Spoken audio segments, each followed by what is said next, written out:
Olá, pessoal, tudo bem? Bom, hoje nós vamos para a nossa segunda parte da aula de resposta do réu, né? Nós falamos sobre exceção, né, na última parte, onde eu expliquei para vocês os dois tipos de exceção que a CLT traz, né? Então, a exceção de suspeição e a de incompetência territorial, né? Falei que a exceção de impedimento ela é possível, mas eu teria que usar o CPC, que as duas que a CLT prevê de suspeição e incompetência territorial. Falamos das regras do procedimento, né, dos prazos, né, e agora a gente vai falar da contestação. Né? Nós temos, lembra, três respostas: exceção, contestação e reconvenção.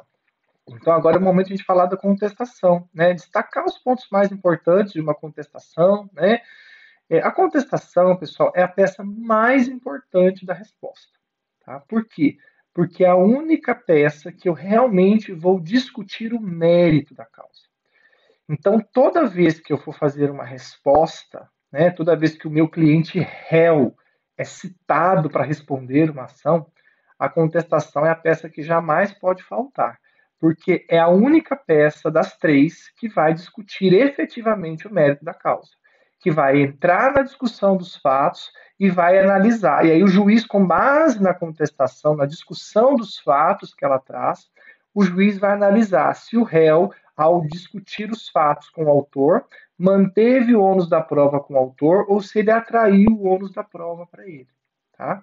Então, a contestação é extremamente importante, porque ao contestar, o réu pode alegar um fato impeditivo, modificativo ou extintivo do direito do autor, e aí, consequentemente, ele atrai o ônus da prova para si. Né? É na contestação que o réu vai poder falar assim: olha, a hora extra não é devida porque eu paguei. Isso é um fato extintivo, o réu vai ter que demonstrar que pagou. Olha, a hora extra não é devida porque eu compensei. É um fato impeditivo, o réu vai ter que demonstrar que compensou. Né? Então, essas questões, as questões de fato, elas vão ser debatidas pelo réu na contestação. Só para vocês entenderem, nós temos três peças, né? Nós temos três medidas de resposta. A exceção, o que eu discuto mesmo na exceção? Irregularidades em relação ao juízo. Se o juiz é suspeito, se o juiz é impedido, se o juiz é incompetente territorialmente. Mas isso não entra no mérito. Eu não discuto o mérito da causa, eu estou discutindo um vício relacionado ao juízo. Tá? O que eu discuto na reconvenção? Na reconvenção é a possibilidade que o réu vai ter de cobrar uma dívida do autor. Por exemplo, o empregado, né, saiu da empresa gerando um prejuízo doloso, intencional, um prejuízo absurdo, né? E na rescisão, a empresa não pôde descontar porque a legislação permite que na rescisão se desconte no máximo o valor de uma remuneração do empregado. Então, vamos imaginar que o empregado ganhava 2.000 e ele gerou um prejuízo de 5.000. A empresa, cumprindo a lei, no momento da rescisão, ela só podia descontar o limite de 2.000, que é o limite da remuneração dele. Os outros 3.000 ela teria que cobrar na justiça. Né?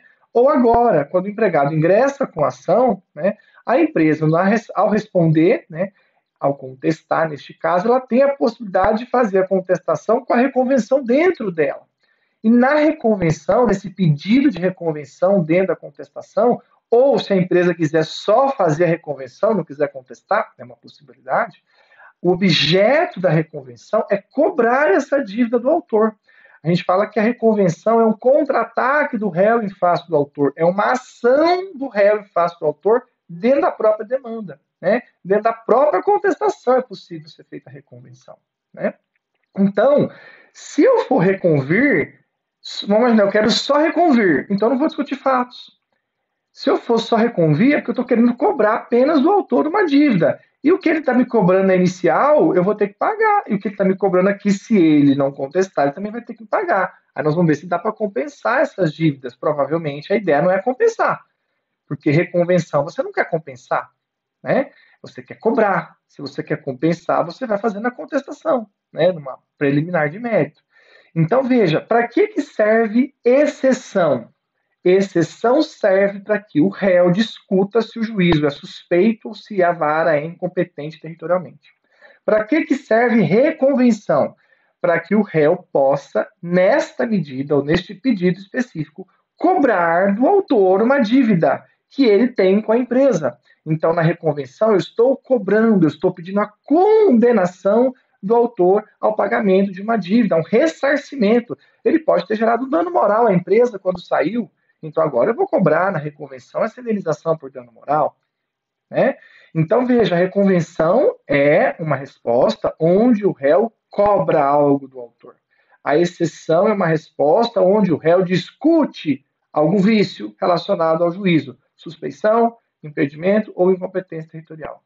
E a contestação é a peça onde o réu, ou a peça em que o réu vai discutir o mérito da causa. É na contestação que o réu vai ter a chance de falar: olha, isso que ele está alegando é mentira, isso que ele está alegando é verdade, mas não é bem assim. É na contestação. Tá? A contestação, tá? Como eu falei para vocês, o CPC permitiu, como a gente não tem previsão na CLT de reconvenção, a CLT não prevê reconvenção, então a gente segue a reconvenção do CPC. Tá? Lá no CPC foi permitido que se pudesse reconvir dentro da contestação. Então, hoje, quando a gente fala de contestação, a gente acaba falando de contestação e também acaba abordando a reconvenção. Por quê? Porque se o réu tiver que contestar e também que cobrar, se ele tiver que reconvir, ele vai fazer numa mesma peça que chama contestação. Então, hoje, a contestação, ela vai abarcar várias teses mesmo, tá? Várias teses, inclusive, né, a reconvenção. Então, a reconvenção hoje ela é feita dentro da contestação. Ela só vai ser feita separada se o réu não quiser contestar, só quiser reconver. Aí ele vai ter que fazer a peça de reconvenção. Agora, se o réu quer contestar e também reconvir, ele vai reconvir dentro da própria contestação. Eu vou mostrar depois para vocês na estrutura que está aí na apostilinha que eu separei para vocês. Tá? Então, o que a gente tem que observar? A gente está falando de contestação. Qual que é o prazo da contestação?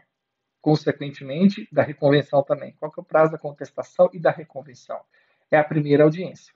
A empresa ou o réu tem até a primeira audiência, se o processo é eletrônico, o réu tem até a primeira audiência, até o momento da audiência, para enviar eletronicamente a sua resposta, a sua defesa, a sua contestação. Se tiver reconvenção também, a sua contestação com a reconvenção dele. Então, ele tem até a primeira audiência. Até. Ele pode enviar antes. Tá? Mas o juiz tem que respeitar o momento. Se ele quiser enviar na hora, ali antes de entrar na sala de audiência, ele envia, liga para o escritório e fala, pode enviar? Ele tem até a audiência, até o momento, o horário que a audiência está marcada, para enviar a contestação. Tá? Se o processo é físico, ele tem até a audiência. Ele tem até a audiência, não. O juiz só vai aceitar na audiência. Tá? Se o processo é físico, dificilmente o cartório vai aceitar. O cartório vai aceitar se é PJE. PJE, processo eletrônico, o réu envia a contestação antes, tudo bem.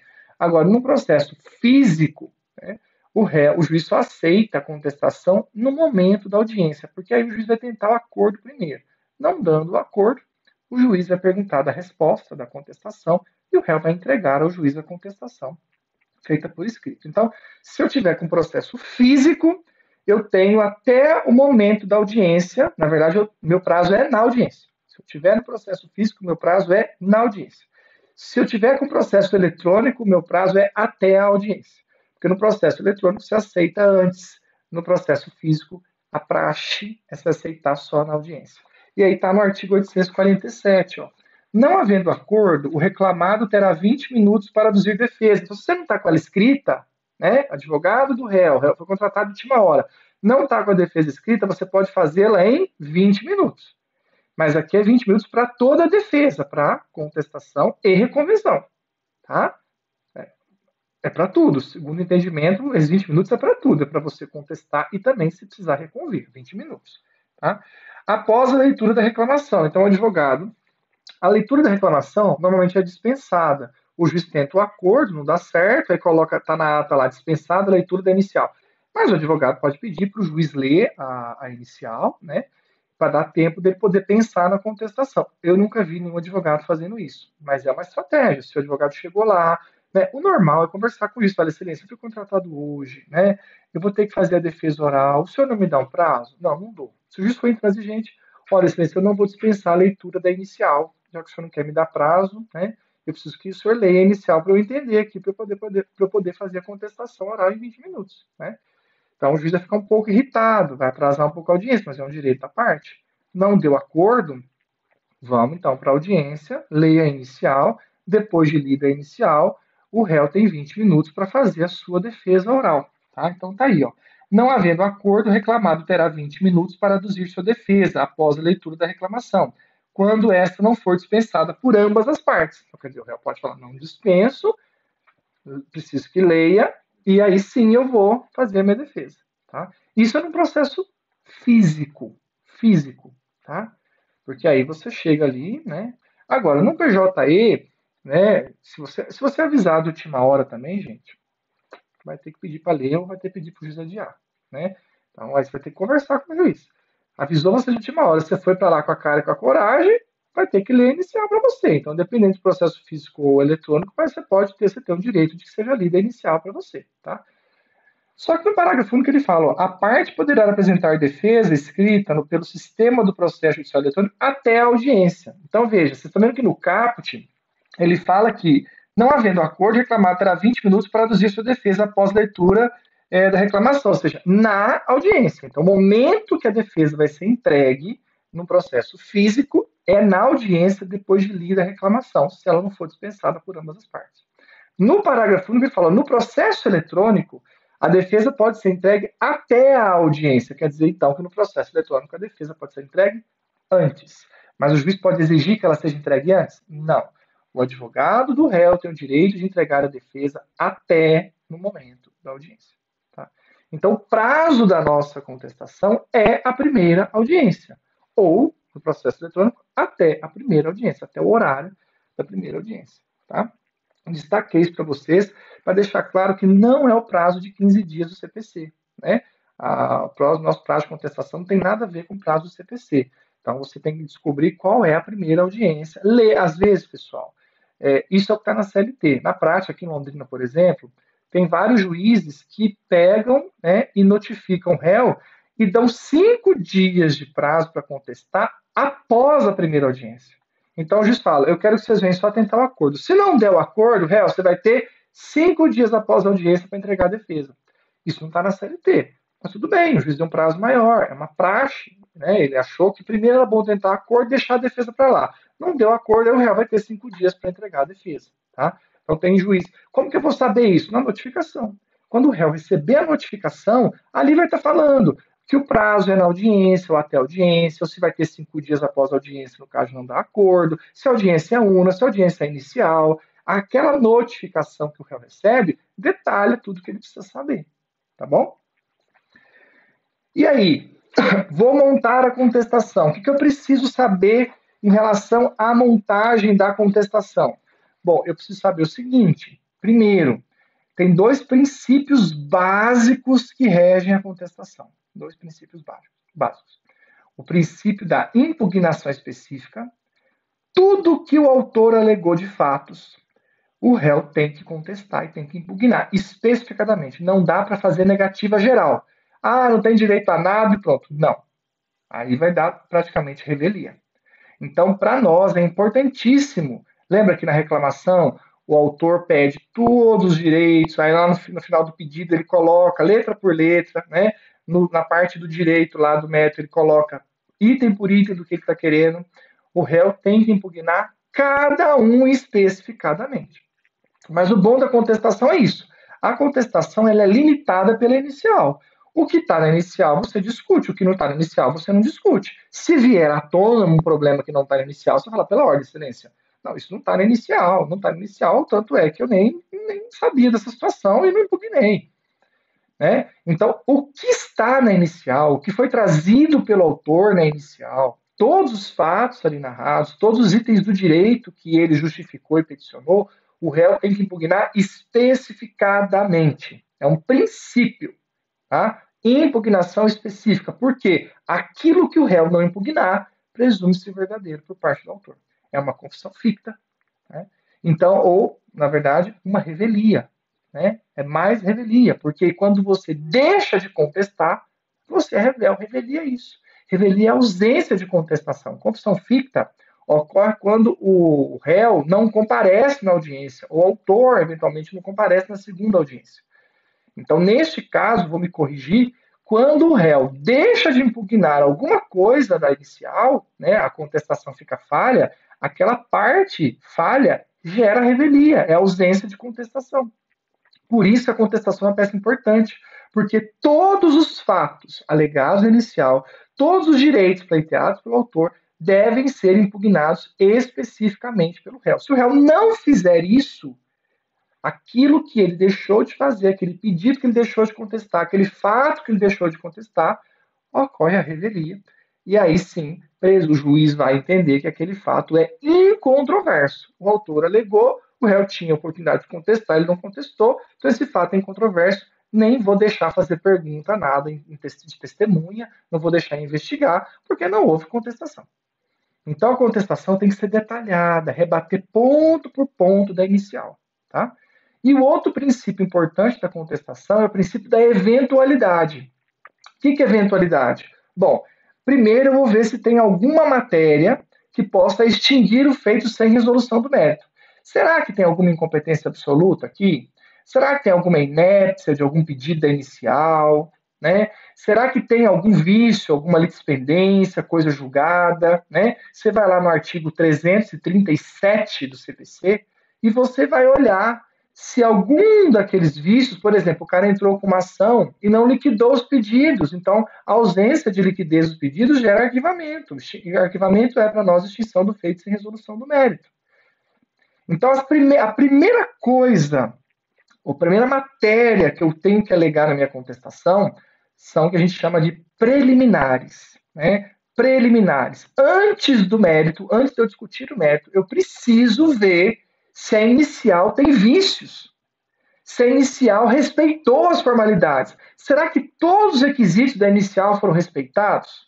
Igual liquidar os pedidos? Será que as condições da ação foram respeitadas? É? Será que o enquadramento no rito está certo? Será que não tem litispendência, não tem coisa julgada? Eu vou lá para o 337 do CPC e vou olhar, ó. Incumbe ao réu, antes de discutir o mérito, alegar. Lá no 337 do CPC, você vai olhar, bom, vamos adequar, né, para trabalhista, que aqui está no CPC. Inexistência ou nulidade de citação. O réu recebeu a citação corretamente? Dentro do prazo? Teve algum prejuízo? Ele teve o mínimo de 5 dias para se defender, entre o recebimento da notificação e a audiência, teve no mínimo 5 dias. Se for fazenda pública, teve no mínimo 20 dias entre a notificação e a audiência. Foi no endereço correto. Porque se teve algum problema na citação, isso gerou prejuízo, você vai alegar, vai pedir a nulidade de citação. Né? Ou, no mínimo, a prorrogação ou a redesignação da audiência. Tá? Então, você vai analisar se a citação está toda correta. Se teve um vício, mas você sanou, né, resolveu, não teve prejuízo, tudo bem. Incompetência absoluta e relativa. Relativa para nós não vale. Tá? Lembra, incompetência relativa para nós é incompetência em razão do território. Se tiver incompetência territorial, tem que alegar por meio de exceção, não é em preliminar na contestação. Então, aqui para nós, o 337, inciso 2, quando ele fala de incompetência relativa, para nós, não. Eu não posso, no processo de trabalho, alegar incompetência relativa em preliminar de contestação. Se eu tiver, no caso, uma incompetência relativa, que é a incompetência razão do lugar, a vara do local está errado, eu tenho que alegar através de exceção de incompetência no prazo de 5 dias da notificação. Recebi a notificação, eu tenho 5 dias para fazer essa alegação. Tá? Agora, incompetência absoluta, sim. Eu até comentei com vocês na parte anterior. Incompetência absoluta, eu posso sim alegar na contestação em preliminar. Né? Se a matéria é trabalhista, se a função é aquela, se a vara é aquela competente para julgar, ou seja, se não é o TRT, não é o TST, se aquela ação é competência funcional da vara, se a competência da pessoa está certa, se a união pode ser processada ali mesmo, na justiça do trabalho, se aquele caso não é um caso estatutário, né? Então, eu tenho que analisar a competência, a razão da pessoa, da função e da matéria, principalmente a da matéria, que está no artigo 114, que nós já vimos da Constituição. Tá? Então, se eu tiver qualquer problema em relação à incompetência absoluta, onde que eu vou alegar? Em preliminar na contestação. É a primeira coisa que eu vou analisar antes de discutir os fatos. Eu tenho que analisar se a inicial tem algum desses vícios, porque se tiver, eu vou conseguir extinguir sem resolução. Né? Ou o pedido, às vezes é um pedido que está com vício. Né? É um pedido que a matéria é incompetente. Então, para aquele pedido, eu vou alegar e vou conseguir a extinção daquele pedido sem resolução do mérito. O resto da ação continua. Tá? Vou analisar se tem inépcia, Aqui fala inépcia da petição inicial. Para nós, o comum é inépcia de um dos pedidos. Veja, a inicial tem vários pedidos, tem hora extra, tem intervalo, tem 13º, tem verbas decisórias, né? Tem dano moral, tem insalubridade, tem vários pedidos. Se algum desses pedidos for inépcia, o que é inépcia? Ou o pedido está sem causa de pedir, ou a causa de pedir não tem pedido. Eu peço dano moral, mas não falo de onde vem, não explico qual é o fato que gerou o dano moral. Então, o pedido de dano moral está inepto. Ou eu alego constrangimento, eu alego que a pessoa sofreu um constrangimento, mas eu não peço, no pedido eu não peço indenização por dano moral. Então, a causa de pedir dano moral está inepta. Então, aí eu vou alegar inépcia só do dano moral, não da inicial inteira.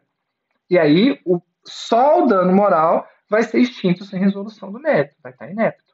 Então, no trabalhista é muito comum, às vezes, ter inépcia de um pedido e não da ação inteira como possível. Tá? Então, aqui eu tenho que adequar. Quando eu falo inépcia da inicial, para nós é mais comum inépcia de um dos pedidos da inicial.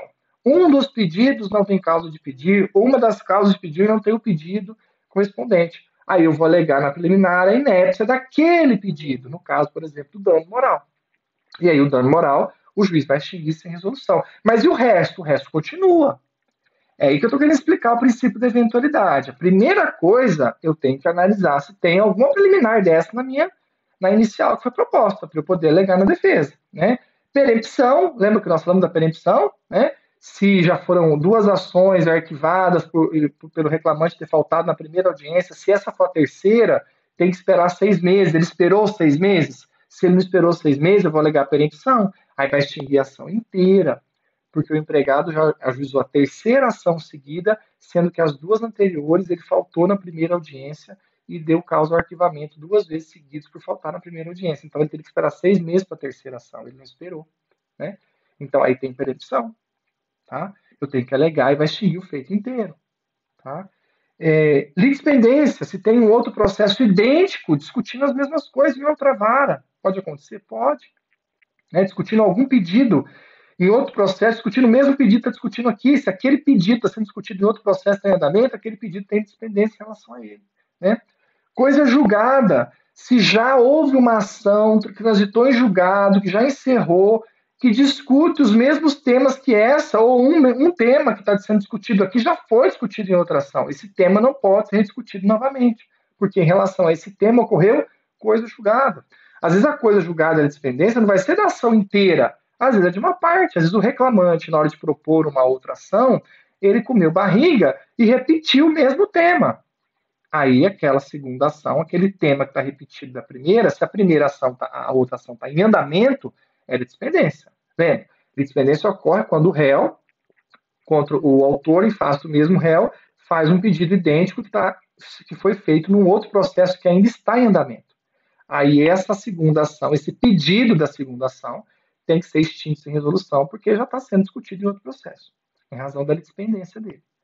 Agora, se o outro processo já foi julgado, transitou em julgado, e o autor propôs uma segunda ação e bobeou e colocou o mesmo pedido que já tinha lá, né? Este pedido que já tinha sido julgado na outra ação, ele tem que ser extinto sem resolução do mérito, porque em relação a ele ocorreu coisa julgada, ele já foi julgado no outro processo. Você tem que olhar tudo isso, você tem que verificar, né? Conexão, mesmas partes, mesmo objeto de discussão, né? Incapacidade da parte, defeito de representação ou falta de autorização, verificar se a parte foi devidamente representada com advogado ou não, né? Apesar dela poder ter o jus postulante, dela não precisar de advogado, mas às vezes o advogado que assinou, né? Então aí tem que ver se ele tem a procuração, tá? Convenção de arbitragem, verificar se o autor e o réu fez uma convenção de arbitragem. Lembra que as pessoas que ganham mais que 2 vezes os empregados, perdão, que ganham mais que 2 vezes o teto da previdência, os empregados que ganham mais que 2 vezes o teto da previdência, né? Eles podem negociar com o patrão a cláusula de arbitragem. E aí nessa cláusula de arbitragem, tá? Se for negociado, o empregado não pode ingressar com a ação na justiça, ele tem que buscar a Câmara de Arbitragem. Se ele for direto na justiça, o patrão vai alegar que ele assinou uma cláusula de arbitragem e aquela ação na justiça tem que ser extinta, porque o empregado teria que passar pela Câmara de Arbitragem, que era a conveniada conforme a cláusula que eles assinaram. Tá? Então, se o empregado e o empregador Isso só pode ser feito com empregados que ganham mais que 2 vezes o teto da Previdência. Mais ou menos 12 mil reais hoje. 12 mil reais, mais que 12 mil reais. 12 mil reais para frente, porque o teto não chega a ser 6 mil, um pouco menos que 6 mil. Então, quem ganha 12 mil para cima, já daria para entrar nessa cláusula de arbitragem. Se o empregado assinou com o patrão essa cláusula, ele não pode buscar o seu trabalho, ele vai ter que resolver o problema dele na Câmara de Arbitragem, que faz parte daquela cláusula. Tá? E aí, se ele entrar na justiça, o patrão vai falar: olha, essa ação tem que ser extinta, porque foi assinada uma cláusula de arbitragem e ele tinha que ter entrado passado na mão de um primeiro na arbitragem. Né? Primeiro, não, ele tinha que passar na arbitragem, ele não pode buscar o judiciário. Né? Ele abriu mão do judiciário. Isso com a reforma trabalhista pode, tá, gente? Mas só para quem ganha mais que 2 vezes o teto da Previdência. A ausência de legitimidade ou interesse processual, isso aqui é falta de condição da ação, né? Então, faltou condição da ação, gera extinção também, sem resolução. Falta de caução já não.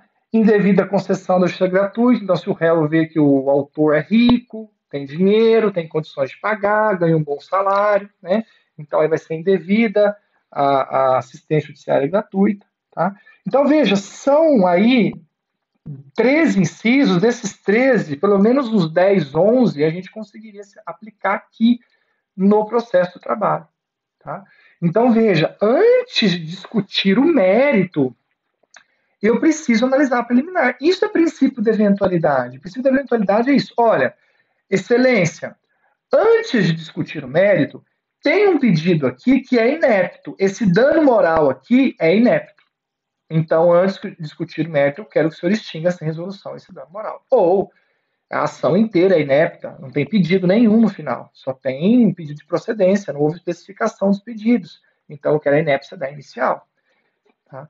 Mas, caso Vossa Excelência assim não entenda, isso é eventualidade. Isso é eventualidade. A possibilidade do réu alegar várias possibilidades de defesa. Mas, caso Vossa Excelência assim não entenda, eu quero alegar uma prejudicial de mérito. Ou seja, o que é prejudicial de mérito? A prescrição. Para nós, na trabalhista, é prescrição, decadência, né? A prescrição é a mais comum. Ou seja, olha, excelência, ele trabalhou 10 anos, ele está cobrando 10 anos. E o certo é cobrar os últimos 5 do ajuizamento. Então, todos os direitos que ele está pedindo, que refere-se ao período anterior aos últimos 5 anos do ajuizamento, estão prescritos. Ou ele deixou passar os 2 anos da extinção.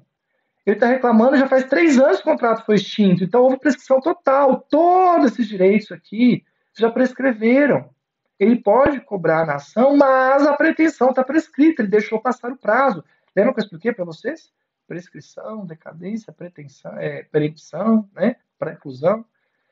Então você vai alegar prescrição em prejudicial de mérito. Por quê, professor? Qual que é a diferença de preliminar para preliminar de mérito? Porque preliminar de mérito é sinônimo de prejudicial de mérito. Preliminar, o efeito dela é extinguir o feito ou um dos pedidos que você está alegando vício sem resolução do mérito. Então, quando você alega uma preliminar, qual que é o efeito de alegar uma preliminar? Que aquele pedido que você está falando que está com vício, ou a ação inteira que está com vício, será extinta sem resolução. Vai permitir que o autor promova uma outra ação depois corrigindo esse erro. Tá? A preliminar de mérito ou a prejudicial de mérito, ela é uma matéria de direito, também estou discutindo antes do mérito efetivamente, tá? Só que se o juiz acolher, ele extingue com resolução do mérito. Então, o efeito das preliminares está no artigo 485 do CPC. Extinguir sem resolução. Aquilo que a gente consegue alegar matérias de direito. O que é matéria de direito? São vícios. São vícios formais da inicial. A inicial tem um vício grave ali, formal. Esses do 337 que nós comentamos. Ou o rito está inadequado, o pedido não foi liquidado, né? Não cumpriu as condições da ação. Então, primeiro de tudo, eu tenho que analisar toda a inicial. E se ela tiver um vício formal desse, eu vou alegar em preliminar e vou pedir a extinção ou da ação inteira sem resolução do mérito, ou de um pedido. Às vezes é só, como eu falei, só o dano moral que está com problema. Então eu peço a extinção sem resolução do mérito, só do dano moral. Né? Caso Vossa Excelência não entenda, eu vou para as hipóteses de preliminar de mérito ou prejudicial de mérito. prejudicial de mérito, para nós, é a prescrição, a decadência, a compensação e a retenção. Né? A prescrição é 2 anos da extinção e eu posso reclamar os últimos 5 do ajustamento. Tudo que fugir a isso, você vai alegar a prescrição. Decadência nas reclamações trabalhistas não existe. A decadência só existe em ação rescisória, mandado de segurança, inquérito judicial para apuração de falta grave. Essas 3 medidas têm prazo decadencial. Tá? Só essas 3, mandado de segurança, o prazo decadencial é 120 dias, né, da ciência do ato, que violou o direito certo. A rescisória, que é 2 anos do trânsito em julgado, o prazo para propor a rescisória, decadencial também. E o inquérito judicial para apuração de falta grave, que nós já vimos, né, é um rito especial. A empresa tem 30 dias da suspensão do empregado para propor o inquérito, prazo decadencial também. Só essas 3. As reclamações trabalhistas, que é a peça mais utilizada, né, a reclamação trabalhista, o prazo dela é prescricional. Então, dificilmente você não vai ver uma alegação de decadência numa contestação de uma reclamação trabalhista. Você vai ver a prescrição, você vê. Tá? Então, veja, nós temos a possibilidade, né, de fazer o princípio da eventualidade, que é, primeiro eu vou alegar uma preliminar. Se a preliminar der certo, já vai extinguir aquele pedido ou o feito inteiro sem resolução. Mas caso Vossa Excelência entenda que essa preliminar não está correta, ou seja, eu estou errado, né, que o processo tem que seguir ou esse pedido está certo, né, eu vou alegar que tem prescrição. Ou eu quero alegar uma compensação, o réu está me devendo R$ 200 e ele está me cobrando 100 mil. Eu quero que compense, se eventualmente eu for condenado, eu quero que compense esses 200 com 100 mil. A diferença da compensação para a reconvenção, gente, é que na reconvenção você tem certeza que você não vai ser condenado. Então você vai cobrar os R$ 200 porque você sabe que você vai receber os R$ 200. A compensação, você sabe que alguma coisa você deixou passar. Então você vai ser condenado em alguma coisa. Então você pede para compensar na contestação em prejudicial. Por que prejudicial? Imagina se o réu está alegando que deve 10 mil, que o reclamante está alegando que você deve 10 mil para ele. E ele te gerou um prejuízo de 10 mil. Você tem como comprovar que o prejuízo é de 10 mil. Só que você sabe que você não pagou os 10 mil para ele, realmente você deve os 10 mil, mas ele também te deve 10 mil.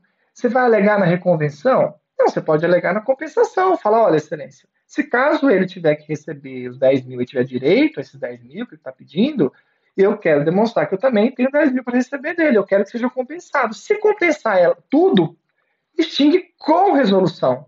Extingue com resolução. A compensação de todo o valor, ou aquele valor que foi compensado, extingue com resolução parte da dívida ou toda a dívida. Né? Depende do quanto você vai conseguir compensar. Se eu conseguir compensar tudo, vai extinguir o feito inteiro com resolução. Se eu conseguir compensar uma parte, a parte que foi compensada. Então, a gente tem que ficar atento que compensação, eu alego em prejudicial de mérito. Tá? Reconvenção, eu alego aonde? Num pedido dentro da contestação. E aí eu vou cobrar do autor esse valor. Eu quero receber esse valor. Né? Então, quando eu sei que eu tenho que pagar alguma coisa, o normal é alegar em compensação, mas se o valor é pequeno. Agora, quando eu sei que eu quero receber, eu vou alegar em reconvenção. Professor, eu posso fazer os dois? Eu tenho um valor grande para receber em reconvenção, mas eu também sei que eu vou pagar alguma coisa na contestação. Ok, você pode compensar uma parte na contestação, na preliminar de mérito na contestação. Então, você vai alegar compensação, sei lá, de R$ 2.000 na prejudicial de mérito e vai cobrar os outros 8 mil na reconvenção. Tudo isso dentro da contestação, porque a reconvenção é dentro da contestação, só que é um tópico separado. Tá bom? A gente coloca mais para o final. Então, veja, se o réu tiver uma dívida em relação ao autor, ele tem que saber o que ele quer com essa dívida. Se ele quer cobrar toda ela na reconvenção, ou se ele quer compensar toda ela na preliminar de mérito, na prejudicial de mérito, né, para extinguir tudo com resolução e dar elas por elas, ou se ele quer compensar uma parte na preliminar de mérito e cobrar uma outra parte na reconvenção. Aí vai da estratégia do réu. Vai da estratégia do réu, tá? E retenção ocorre quando o empregado tem um bem da empresa, está com um bem da empresa, a empresa quer a devolução desse bem. Né? A empresa precisa do computador, do celular, ou seja, o empregado está possuindo, está retendo um bem da empresa, então a empresa vai alegar, né, que há uma retenção ali, né? Ou a empresa reteve algum bem do empregado. Então, quer dizer, se ambas as partes, aí nós precisamos. Eu vou só tirar esse fone aqui que ele está. Então, se nós tivermos a retenção, o empregado reteve uma parte, o empregador reteve alguma coisa, isso precisa ser trazido para a contestação, né? Principalmente, ó, o empregado está com o computador da empresa e não quer devolver. Esse computador está aqui a nota da empresa e vale tantos mil. Então, precisa devolver ou esse valor aqui precisa ser colocado na conta, né? Ou a empresa recebe esse valor, ou se tiver alguma dívida, né, para pagar esse valor tem que ser, entre aspas, compensado. Então, tem que haver a discussão de retenção, se tiver. Se uma das partes, a empresa reteve um bem, então a empresa vai devolver, fala, olha, tem aqui um bem, é como se fosse, entre aspas, seria uma consignação em pagamento, né? Mas ela fala, olha, tem uma retenção aqui de um valor, né? Então, se o empregado me deve, eu quero ficar com isso, estou aqui para devolver, quero entregar em juízo. Então, a retenção, ela tem essas facetas, né? De você. Não é muito comum, tá, gente? A retenção não é muito comum ser alegada, né? A compensação é muito mais comum de ser alegada do que a retenção, tá bom? Então, veja, na contestação, primeiro eu analiso se tem preliminar para extinguir pedidos ou feito inteiro sem resolução. Depois eu vou analisar se tem prescrição, se tem alguma coisa para compensar, ou se em tese teria alguma coisa de retenção para alegar, né? Se está retendo, principalmente se o empregado está com alguma coisa da empresa e precisa ser devolvido, alguma coisa nesse sentido, né? E aí sim, caso Vossa Excelência não acolha a minha preliminar, caso Vossa Excelência não acolha a prescrição, né? Passa-se ao mérito. Tá? Agora, a prescrição, eu posso alegar a prescrição quinquenal, e aí eu não preciso falar caso você não acolha, né? Porque, por exemplo, se o cara está reclamando, ele ajuizou a ação dentro dos 2 anos, ele está reclamando 10, eu vou alegar que prescreveu 5, certo? Todos os direitos anteriores aos últimos 5 do ajuizamento estão prescritos. Aí eu vou colocar, olha, considerando a prescrição, ou mesmo considerando a prescrição, passe a contestar o mérito. Por quê? Porque, ó, eu aleguei preliminar, eu aleguei prescrição, mas a prescrição que eu estou alegando é parcial, não vai prescrever o feito inteiro, né? Então, mesmo que o juiz acolha a minha prescrição parcial, eu tenho que discutir essas questões dos últimos 5 anos, porque os últimos 5 anos do ajuizamento o empregado tem direito. Então, aí no mérito, eu vou discutir os últimos 5 anos, porque eu aleguei a prescrição quinquenal na preliminar de mérito ou prejudicial de mérito. Olha o nome: preliminar de mérito, prejudicial de mérito. Prejudica o mérito. É uma matéria de direito que, se acolhida, extingue parte da ação ou a ação inteira com resolução de mérito. 487 do CPC. Na preliminar, se acolhida a matéria de direito, vai extinguir parte do pedido ou o pedido todo sem resolução do mérito, que é o 485. Então, só a palavrinha preliminar gera extinção sem resolução, ou do pedido ou do feito todo.